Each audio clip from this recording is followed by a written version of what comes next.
Welcome back.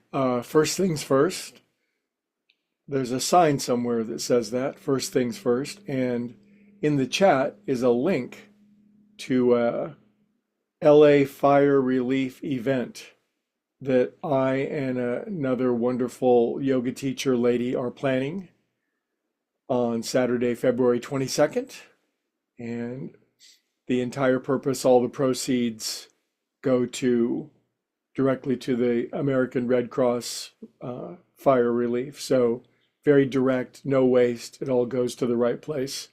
So if you're interested, that's Saturday, February 22nd in Pleasant Hill, but all the details are in that link.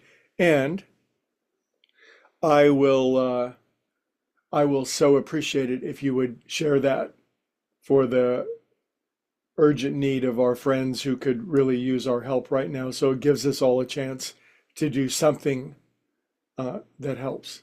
Anyway, if you're watching this on YouTube, I'm going to put the link to that donation fund in the description down below. And if you want to fly to this event from Uruguay or Lithuania, I would love to see you. It's going to be super good event. So this week we're talking about that remarkable phrase, if we do the possible, God will do the impossible. And it's one of my very faves. And to me, it expresses nearly perfectly this impossible to understand ratio between what we can do and what God love source does for us. And this particular ratio between what we do and what God does is so mysterious in my estimation. The calculus of it is so remarkable that it's just beyond the mortal mind. But I really do believe that there's a part that we play, and it ultimately is maybe one part to the 1 trillion parts that God plays, but we do get the ball rolling. And to me, this, to some degree, this has to do with these three great spiritual qualities that really underlie all religions and all spiritual worldviews, and that's justice, mercy, and grace. And as I mentioned briefly yesterday, some religions, some spiritual systems are largely founded upon justice, or what we might call law or cause and effect. And another word for that is karma. My karma ran over your dogma.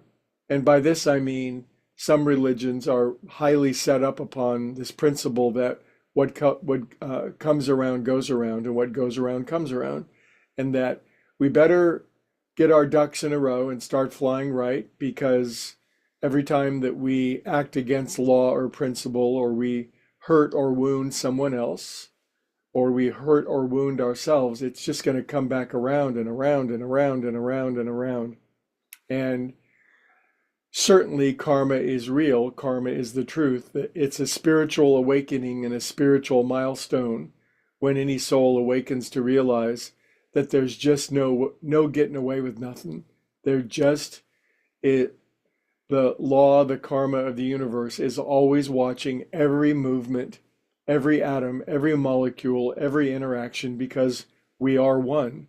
And there's no way to interact within this unity of being without its impression being felt. There's no sneaking, there's no hiding, there's no evading, there's no postponing. Crap. Wow, so that's justice. So how do you like those apples? And yet, justice is getting what we deserve. But then there's mercy and grace. Mercy is being forgiven for what we deserve.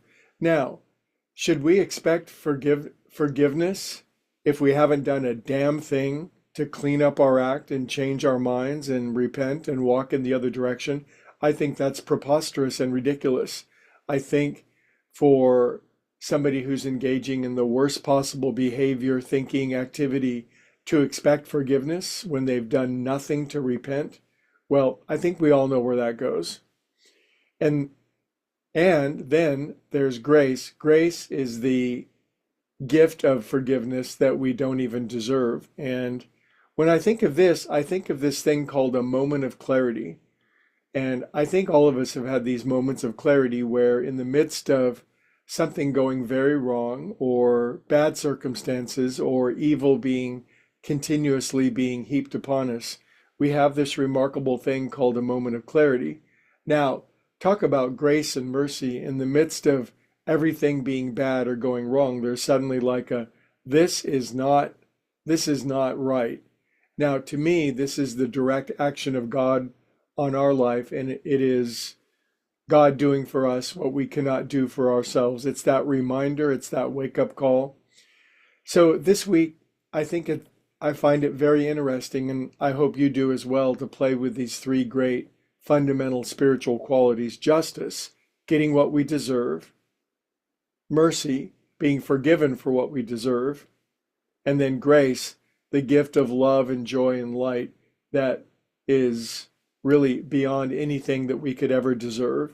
And utilize these things, and to realize somehow, in some way, we are playing with these faculties. But if we do the possible, God will always do the possible in every one part of our activity, extending mercy and grace anywhere we go. And now, of course, we get to forgive us our trespasses as we forgive those who trespass against us. And in any given moment, do I want justice for my enemies? Do I want them to get what they deserve? Well, if I want my enemies and the people that I disagree with to get what they deserve, guess who else is going to get what they deserve? So every time we extend some mercy and grace to the people that we don't like and the people that we disagree with, we are opening ourselves up for vast new venues and avenues of mercy and grace for ourselves. Anyway, check out the chat for that link, and share it with your friends, and have a beautiful day. We'll see you all tomorrow.